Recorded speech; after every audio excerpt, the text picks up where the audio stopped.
bullet and hose in my disposition. 1 more inch of delay is a whole south sea of discovery. I prithee, tell me who it is quickly and speak apace. What manner of man is he? Of God's making is his head worth a hat, or his chin worth a beard? Nay, he hath but a little beard. It is young Orlando that tripped up the wrestler's heels in your heart in both an instant. Orlando? Orlando! The last the day! What shall I do with my doublet and hose? What didst he when thou saw'st him? What said he? How looked he? Wherein went he? And did he ask for me? Where remains he? And when shalt thou see him again? Answer me in 1 word. You must bar me gargantuous mouth first. 'Tis a word too great for any mouth of this age's size. To answer A and no to these particulars is more than to answer in a catechism. It is as easy to count atomies as it is to resolve the propositions of a lover, but take a taste in my finding him and relish it with good observance. I found him under a tree, like a dropped acorn. Oh, it may as well be called Jove's tree when it bears forth such fruit. Give me audience, good mother. Proceed. There he lay, stretched along, like a wounded nut. Oh, though it be a pity to see such a sight, oh, it well becomes the ground. Cry hollow to thy tongue, I pray thee, incurve it unseasonably. He was furnished like a hunter. Oh, ominous! He comes to kill my heart. I would sing my song without a word, and thou bringest me out of tune. Dost thou not know I am a woman when I think I must speak? Sweet, say on. You bring me out. Soft, comes he not here? Oh, 'tis he, asleep I know him. I thank you for your company, but, good faith, I had as lief bid myself alone. And so had I, but yet for fashion's sake, I thank you too for your society. Gone by you, let's meet as little as we can. I do desire we may be better strangers. I pray you, bar no more trees with carving love songs in their barks. I pray you, bar no more my verses with reading them ill-favoredly. Rosalind is thy love's name? Yes, just. I do not like her name. There was no thought of pleasing you when she was christened. What stature is she of? Oh, just as high as my heart. You are full of pretty answers. Have you not been acquainted with goldsmiths' wives and conned them out of rings? Not so, but I answer you right painted cloth from whence you have studied your questions. You have a nimble wit. I think 'twas made of Atlanta's heels. Will you sit down with me? And we two will rail against our mistresses, the world, and all our misery. I'll chide no breather in the world but myself, against whom I know most faults. The worst fault you have is to be in love. 'Tis a fault I will not change for your best virtue. I am weary of you. By my troth, I was seeking a fool when I found you. He is drowned in the brook. Look but in, and you shall see him. Therein shall I see mine own thinking. Which I take to be either a fool or a cipher. I'll tarry no longer with you. Farewell, good Signor Love. I am glad of your departure. Adieu, good Monsieur Melancholy. I talk to him like a saucy lackey, and under that habit, play the name of him. Do you hear, good forester? Well, what would you? I pray you, what is the clock?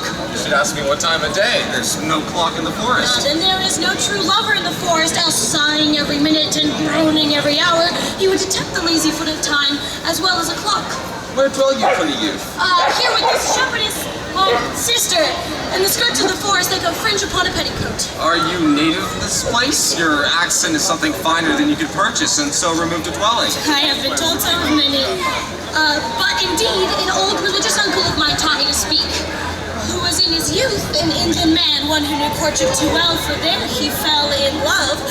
I have heard him read lectures against it, and I thank God I am not a woman to be so touched with so many giddy offenses, as they have generally taxed their whole sex withal. There is a man that haunts this forest that abuses our young plants by carving the name of Rosalind into their barks, that hangs odes upon hawthorns and elegies on brambles, all forsooth deifying the name of Rosalind.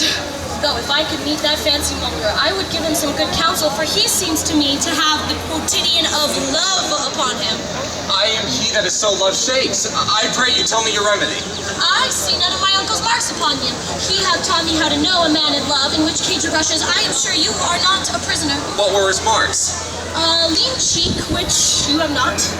A blue eye and sunken, which you have not.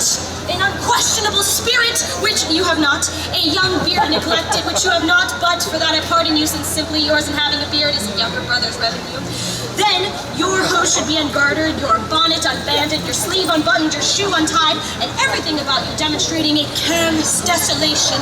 But you are no such man. You are rather point device in your accoutrements, as loving yourself than loving any other. Fair youth, I would I could make thee believe I love. Me believe it you may as well make her that you love believe it. But in good sooth, are you he that hangs verses on trees wherein Rosalind is so admired? I swear to thee, youth, by the white hand of Rosalind, I am that he, that unfortunate he. But are you so in love as your rhymes speak? Neither rhyme nor reason can express how much. Love is merely a madness, and deserves as well a madhouse and a whip as madmen do. The only reason they are not so cured and punished is that the lunacy is so ordinary that the whippers themselves are in love too. Yet, I profess curing it by counsel. Did you ever cure any so? Yes, one end of the manner. He was to imagine me his love, his mistress.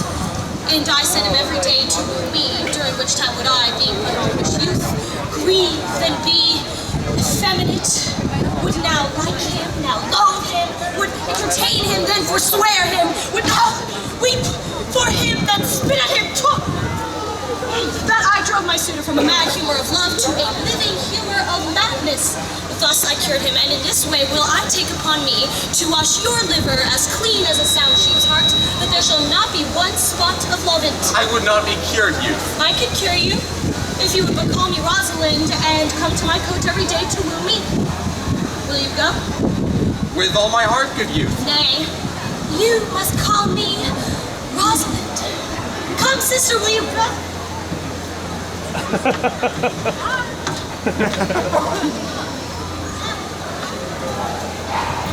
All the world's a stage, and all the men and women merely players.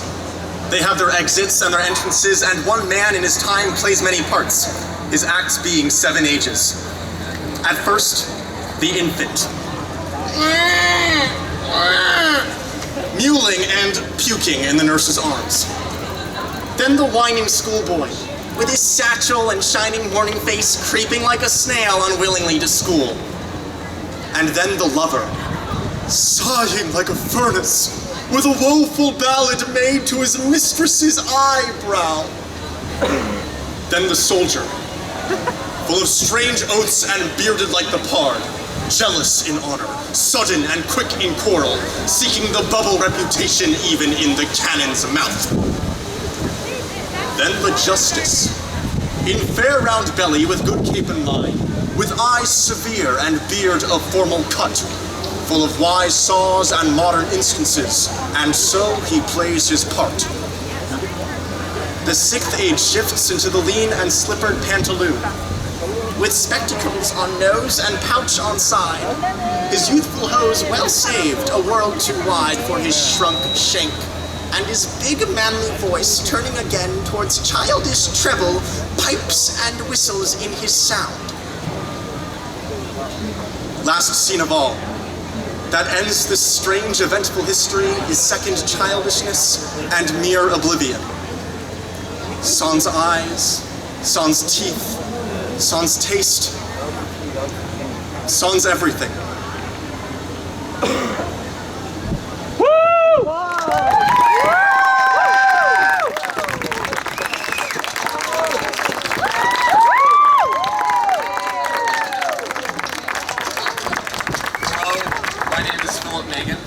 I'm Marie Osterman. I'm Jacob Sarofsky, and I played Jaques. Oh, and I'm Anna Kruvat, and I played Celia. Oh, and I play Rosalind. And I played Orlando. Thank you.